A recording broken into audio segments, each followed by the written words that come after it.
Hey guys and gals, Effie here. Today I want to talk to you about Just Stab Me Now by Jill Bearup.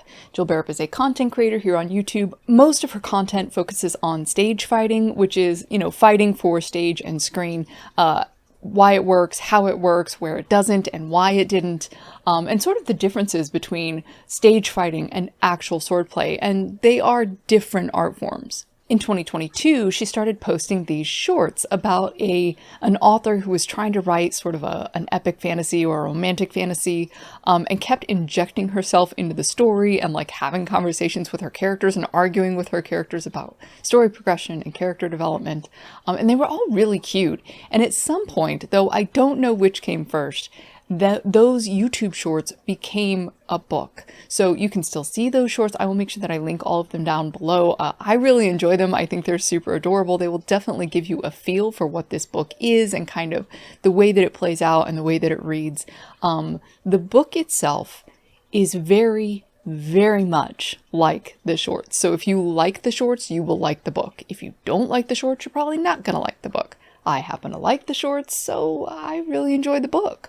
So I want to tell you sort of the setup for the book and the way that it was structured and why that works so well. But first I need to give you a little bit of information about the plot. Now, this is a spoiler-free review. You're not going to have any information spoiled for you.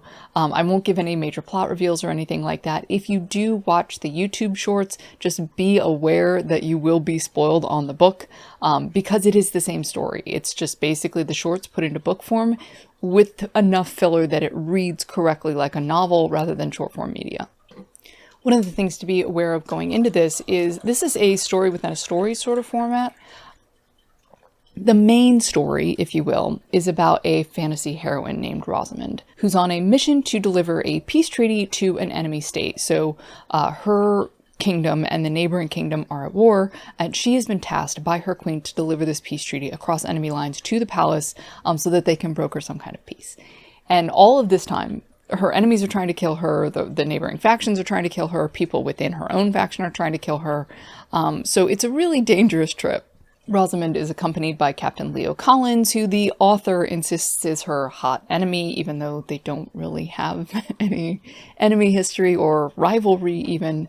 And we'll talk more about that in a minute, but Leo is a fantastic character. He's the definition of the strong silent type. I really enjoyed the way that Leo was written and how he's sort of stoic and reserved, but that doesn't mean he doesn't feel. It just means he's very tightly reined and trying to be the solid thing that she needs him to be. And then periodically, the pair of them are accompanied by Rosamond's childhood best friend, whose name is Robin. And the author keeps trying to shoehorn in this love triangle sort of situation, and the characters are just not having it. Interspersed with the fantasy heroine story is the story about Caroline, the author. And Caroline is kind of obsessed with tropes and marketability of the book. She is what we would call a right-to-market author. I am not here to judge you if you are a right-to-market author. Everybody's got to make their living. But there is a difference between writing a book that you can market and sell quickly, usually based on what kind of tropes that you can sort of keyword or buzzword out there, versus writing the very best epic story that you possibly can and then figuring out how to sell it. So those are two completely different mindsets. Caroline is over here and she wants to be over here, but she doesn't quite have the mentality for it when the book starts. Caroline is an IT gal or a tech gal of some sort. She really hates her job. She really hates her boss. And she uncovers some corruption within the company she works for. And so most of her paragraphs are about her trying to write this book and conversing with her editor, whose name I think is Henry. They have the cutest little romance. And then also her dealing with all of this drama at work. And then those two stories that are completely separate and not at all related to one another are sort of crashed together in these pop-in scenes. So while she's writing, Caroline, the author, will just sort of randomly put the world on pause and pull one of her characters out of the scene they're in and have a conversation with them about okay, well, why aren't you doing it this way? I need for you to do this. Oh, there's only one bed. And then everybody just kind of rolls their eyes and they're like, okay, and I'll sleep on the floor. And Caroline is so obsessed with making sure she hits all of the keywords and the tropes so that she can sell the thing, that she kind of loses sight of how to tell a good story. And the characters, despite all of her efforts, are determined to tell a good story. And they just kind of do what they want to do. And I am not an author who believes in the whole, like, I shouldn't say believes in. I am not an author who is taken away by their characters, right? So I don't feel like, oh, well, she told me she needed to do this, or he just did it. I don't know what happened. Like, I don't function that way. Like, they're people I created. They do what I tell them to do. But I know people who do. And this is probably the best illustration of that and that mentality and that mindset that I've ever seen. I always kind of thought that that was silly. Like, obviously it's just a thing I'm not made to understand. But the way that it was written in this book, I understand it now. And that was kind of cool. So basically, Caroline, the author, despite her best efforts, is dragged kicking and screaming into writing an actually decent story. Which, the way that it was written and the way that the characters sort of take control of the story and it gets away from her, but in the best way, I thought that that was really well done. I liked the characters. All three of the main characters are fantastic. They're all completely unique. They're all different, but they're all really great in their own way. And I love Rosamund's sort of pragmatic practicality. I love Leo's sort of like stoic, strong, silent type. I love that Robin's like this affable goof who is also really effective and efficient. And you find out sort of, that although he is silly and goofy, it's also kind of a facade because he's really, really dangerous, which is fantastic. You know, it works really, really well. So I also think that it's well written. The prose is clean. It's easy to read. It doesn't get in the way of the story that they're trying to tell. It's not super flowery or over the top. And the dialogue is crisp. It sounds like the way that people would actually talk, which is great. The prose doesn't take away from the story that it's trying to tell, and that's really what you want. It doesn't need to be, you know, a beautiful crafted turn of phrase or poetic or whatever. Like, it doesn't need to be that.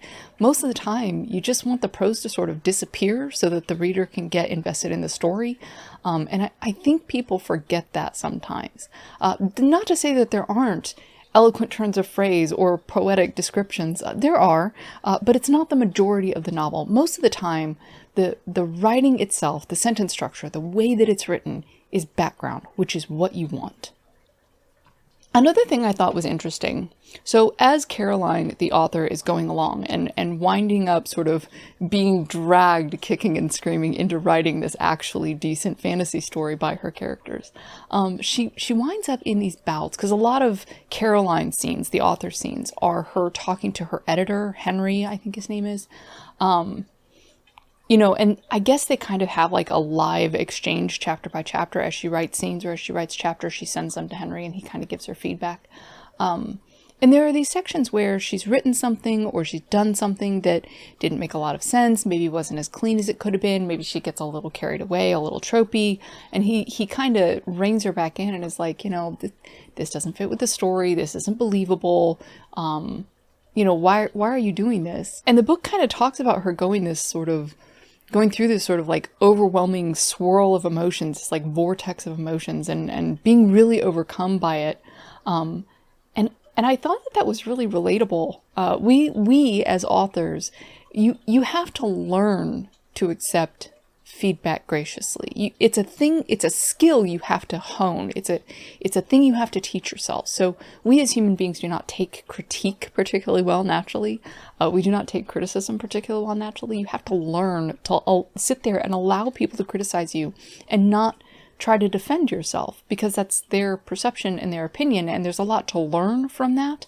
But if every time somebody gives you critique, every time somebody gives you criticism, you immediately become defensive and immediately start pushing back and immediately start defending why you did it that way, rather than listening to them about why it didn't work for them so that you can adjust if it needs to be adjusted. It's a learned skill. It's something you have to work at. And kind of watching the in-book author struggle with that and kind of wrap her head around the critiques she's being given and wrap her head around the criticism and sort of emotionally process that, and how she just kind of pulls back from it and sets the book aside for a few days because she's just so upset. It was very relatable. Like, I don't get that over the top upset about it, but I've definitely received some feedback that's like smacked me around and been like, oh God, I thought that was a lot better than it actually is. But once somebody points out, that's the thing, right? Like, the emotional response, when somebody points it out, the emotional response isn't because somebody's being mean to you. It's because once they pointed out the flaw, you can't unsee it. And you've messed up. So at least that's how it is for me. So kind of watching the in-book author, Caroline, come to grips with the fact that maybe she's just not as good of an author as she thinks she is. Maybe she's not as good of a writer as she thinks she is. But she could be if she worked at it. That was really cool to watch. I think that was really well done. There's also a lot of like humor, like funny little things, just the way that the characters kind of interact with each other and sort of the playful banter it's not over the top and it's not childish. These characters feel like grown-ups, like real proper grown-ups. And I prefer books about adults. Now, I don't mean like, oh, well, she's 18, she's an adult. No, I mean like 30, like grown-ups, people with like real problems, like, oh, I have a mortgage to pay. I have kids that I have to look after and make sure that their needs are met and make sure that they're fed and clothed and educated and, learning how to navigate the world. Real grown-up problems. These characters have that. They have real life concerns that I was able to relate to. And they're all adults. They're like proper adults. There's none of this weird, like still, on Bambi legs learning how to navigate the world. Their struggles are the struggles that grown-ups have. And I really appreciated that. It wasn't, it just felt really mature to me. The book feels mature. The characters feel mature. And I really liked that. Honestly, I don't have any criticisms to give about the book. I really enjoyed it. It was exactly what I was expecting.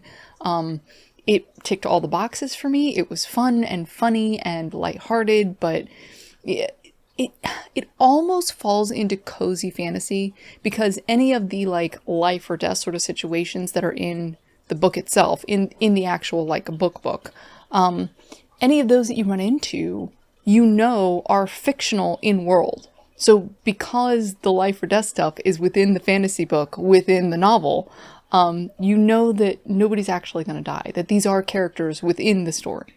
So yeah, it falls very neatly into sort of like cozy fantasy in a weird, like contemporary sort of way. It's really difficult to describe, but if you like cozy fantasy, you might like this.